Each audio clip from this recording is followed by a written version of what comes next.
Hey Stampers, Kim from stampingimperfection.com. Welcome to my craft room. Welcome to another video in my 10 days of Thanksgiving project series. And today I wanted to share a very quick and easy scrapbook page that you can make. And again, I'm using I'm Thankful For. It's just a perfect journaling box and title almost, really. My page has lots of room for you to add more journaling boxes and to add a title across the top if you like. So you can see I'm using the Color Me Autumn paper, and I'm using a combination of autumn colors that I found in the paper. So let me show you how to get started with this. To begin with, I'm starting with a base of crushed curry, and I'm making my page 12 by 12 inches. So I have a piece of 12 by 12 crushed curry. Then I've taken a piece of the Color Me Autumn Designer Series paper, and I've cut that at 6 by 12. I just cut one piece in half.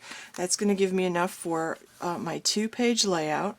And I will make this one the mirror image of the one I already have. So when I put it in the scrapbook, I'll get a nice 2-page layout.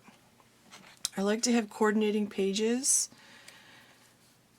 I don't always make them an exact match. Now, as I'm putting this down, you'll notice that I'm leaving a little bit of the crushed curry peeking through the bottom. I just like that look. I like to have a little bit of cardstock on the bottom. So, you know, that's a matter of personal preference where you line that up. Okay. I also have a piece of, actually I should do my stamping next. I have a piece of this early espresso seam binding. I've cut this about 13 or 14 inches, and I'm going to, before I actually do that, I'm going to stamp first. Hopefully I'll get this straight. I have my I'm Thankful For stamp. This is just a one stamp set, so you get this one giant stamp. I believe it only comes as a wood mount stamp. I'm inking it up in early espresso, and I'm just going to, oops, I want to make the mirror image, so I'm just going to stamp this, and hopefully I'm getting it fairly straight. Okay, and without rocking my stamp, I'm just pressing down, getting good coverage. That's about as straight as I'm going to get it around a tripod. Now I have my early espresso ribbon, and I have a glue dot on the back of each. I have a glue dot on the back, and I just wrap that around about an inch. And I don't adhere the center of my ribbon down until I lay my pictures down. At that point, then I will add a few extra glue dots to really make that adhere well. I have a piece of old olive. There's old olive in this paper. And this is cut at 5 by 6.5. I just wanted a giant photo box. You can put more than one photo on this, or you can put a big photo with some journaling. I like to journal around my pictures, so I like to have a lot of space when I put my photo mat down.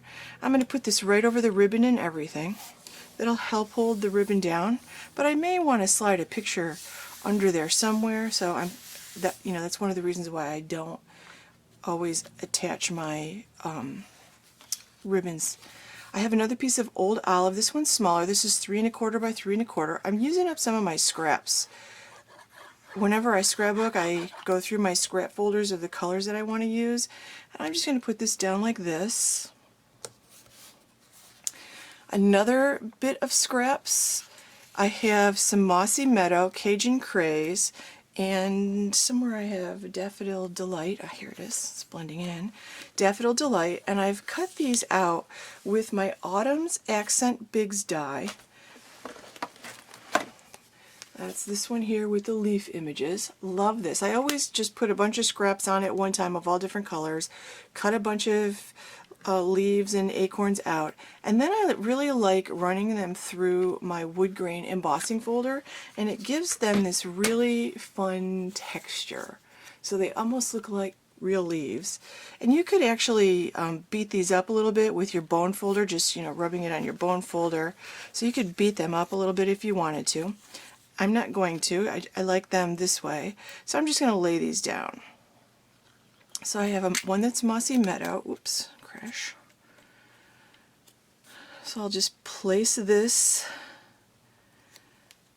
somewhere up here. I'll take the Cajun Craze, and you can pick whichever side. The wood grain embossing folder is fantastic on both sides. It's just really wonderful. I'm going to glue this down here, and I'm trying to overlap very little on my cardstock mats for my photos. I'll put this here. So I've got 3 different colors.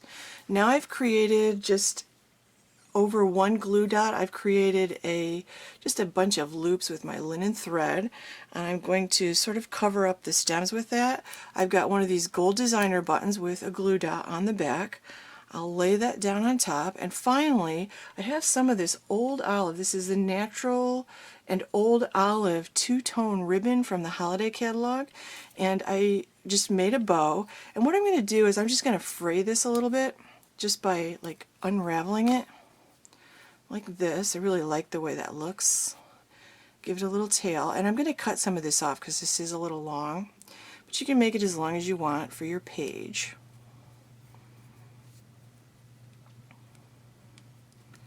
Just give it a little fray.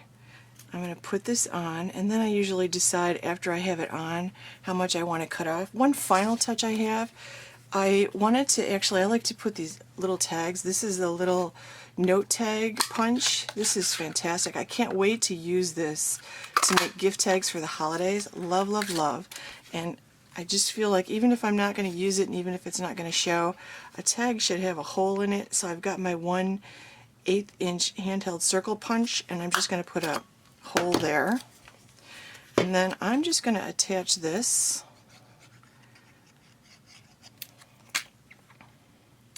and slide it up here like that. And I don't have glue under the part that's over my ribbon, but now I can use that to put names and dates of people in the photo. And let's see, I probably do want to cut a little bit of that fray off, but I think for now I'll leave it. I'll cut it off when I add my pictures. I don't need that. So that completes a very quick and easy 2-page I'm thankful for scrapbook layout, and you can make the I'm thankful for the subjects of the picture, or you can take a picture of each, make one of these scrapbook layouts for each person at your Thanksgiving celebration, put a picture of them here and have them fill out something that they're thankful for, and you'll have an entire album from your Thanksgiving celebration. So there you go. Thanks very much for watching this video in my 10 days of Thanksgiving projects. I just have a couple more projects to share with you. Stop by my blog at stampingimperfection.com. Make sure you're subscribed to my YouTube channels for more tips, tricks, and ideas. Thanks for watching.